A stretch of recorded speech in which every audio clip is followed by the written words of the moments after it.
Quels sont les traitements des cancers bronchopulmonaires? J'ai bien dit des cancers bronchopulmonaires. Tout à fait. Alors, il y a 3 grands axes de traitement pour les cancers bronchopulmonaires, que sont la chirurgie, la chimiothérapie et la radiothérapie. Si on prend la sous-famille des cancers à petites cellules, Excusez-moi, juste pour nos oui, téléspectateurs, ces cancers vont être différenciés à partir de l'examen anatomopathologique, donc des prélèvements qui ont été faits. exactement, Et c'est ça exactement. qui nous donne la typologie des cancers. Exactement. Une fois le diagnostic porté, nous décidons du traitement de façon collégiale, en réunion de concertation pluridisciplinaire.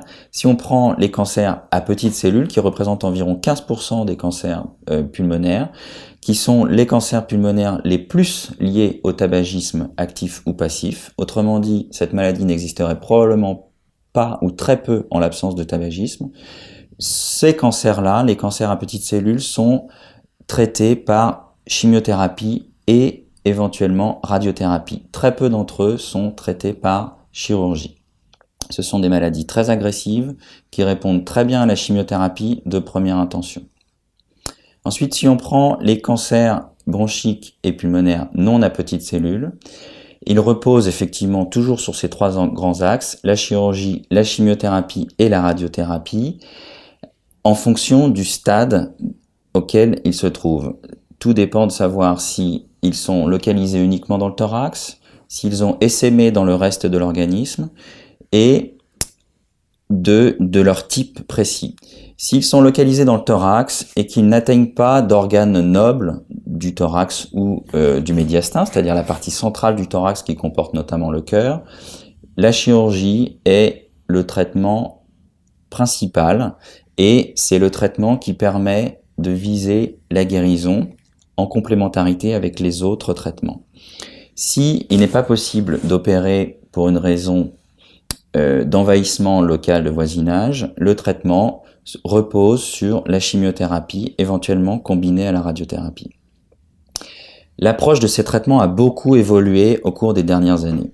Nous sommes passés d'une approche que l'on pourrait dire un petit peu paternaliste, à la fois dans la relation que nous avons avec les patients et à la fois dans le traitement. On peut faire un parallèle assez important entre ces deux approches, puisque le traitement a reposé sur de la chimiothérapie pendant de nombreuses années, c'est-à-dire le fait simplement d'avoir l'objectif de tuer le maximum de cellules tumorales en tuant le minimum de cellules saines, mais en acceptant un certain nombre de dégâts quand même, avec la toxicité pour le patient, la fatigue, la perte de poids, les nausées, les vomissements qui sont désormais beaucoup mieux contrôlés avec des traitements extrêmement puissants que l'on donne en prévention et qui permettent d'obtenir en général au maximum une sensation un petit peu de barbouillement, mais il y a quasiment plus de vomissements aujourd'hui en cancérologie, ou très peu.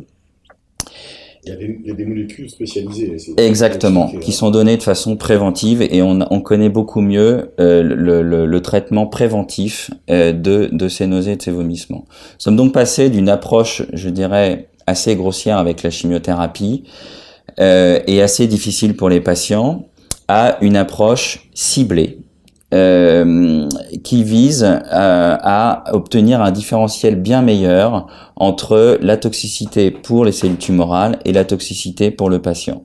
Autrement dit, nous sommes efforcés et nous avons réussi dans bon nombre de cas à trouver un talon d'Achille dans ces tumeurs, c'est-à-dire une anomalie dont dépendent les cellules tumorales, et dont les cellules saines ne dépendent pas ou très peu.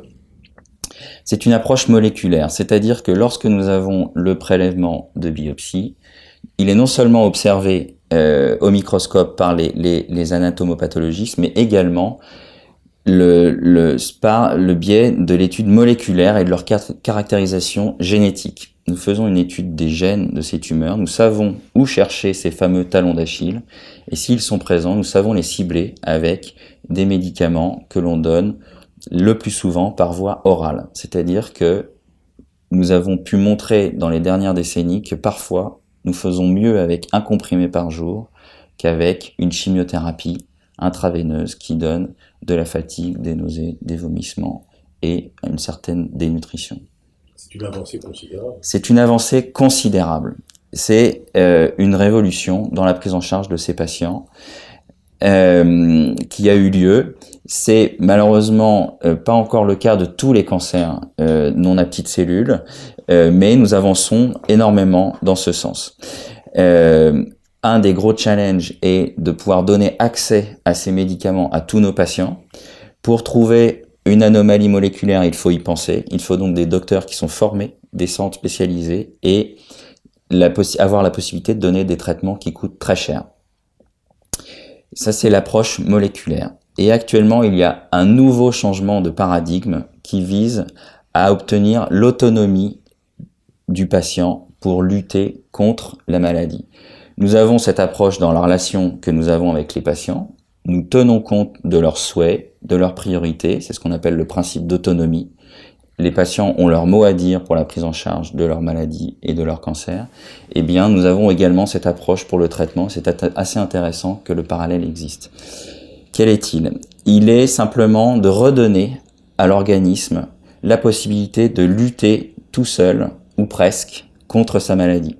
Il y a eu, pendant des décennies, des recherches sur ce qu'on appelle l'immunothérapie. Nous savons depuis de nombreuses années que l'organisme essaye de lutter avec son système immunitaire contre la maladie tumorale sans pour autant y parvenir. Eh bien, aujourd'hui, nous avons la possibilité de rétablir cette immunité. Nous avons mis en évidence que les cellules tumorales exercent une certaine corruption vis-à-vis du système immunitaire de l'organisme. Elles empêchent l'immunité du patient d'agir contre elle. Et actuellement, au lieu de stimuler le système immunitaire, de l'inviter à se manifester, nous avons des médicaments qui ont pour simple but de lever ce système de corruption. C'est ce qu'on appelle l'immunothérapie. C'est une révolution parce que c'est une deuxième révolution parce que ces traitements sont assez peu toxiques, bien que nous avons à apprendre la toxicité de ces médicaments qui n'ont rien à voir avec la toxicité habituelle des chimiothérapies. Nous allons donc devoir réapprendre l'immunologie que nous avions apprise dans nos premières années de médecine. Ces toxicités n'ont rien à voir puisqu'elles concernent essentiellement les glandes endocrines, éventuellement quelques manifestations auto-immunes, respiratoires ou digestives, et elles surviennent de manière hasardeuse, qu'on pourrait dire stochastique, imprévisible, mais les patients, la plupart du temps, supportent très bien ces traitements.